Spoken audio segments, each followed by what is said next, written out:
mga mare, another day, another cooking serye ang Marinyo. For today's video, nagluto ako ng tinolang manok. Ayan yung mga ingredients, pinakita ko na.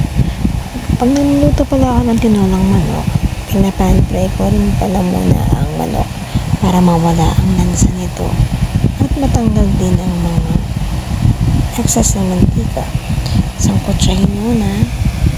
Ayan, nanggal ko siya, tapos doon ko na rin igigisa ang mga bawang, sibuyas at luya. Nauna ko pala ang sibuyas pag nagigisa ako, mga mare. Tapos tsaka ko ilalagay ang luya dyan, mga mare. Tapos inuhuli ko ang bawang para hindi siya masunog. After nyan, mga mare, ilalagay ko na rin, ibabalik ko na rin ang manok.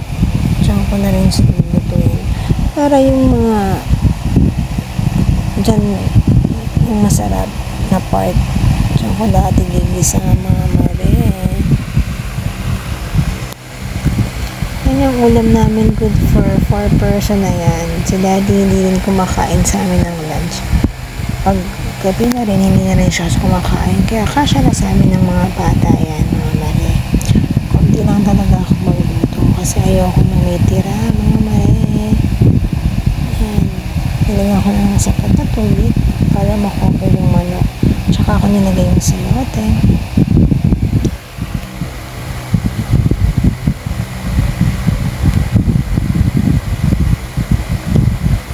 Tiyanak ko muna kung malambot na yung sayote bago ko ilagay ang dahong sili. This is my version of tinolang manok. Hope you like it, mga mare. Bye. God bless. Kain na tayo.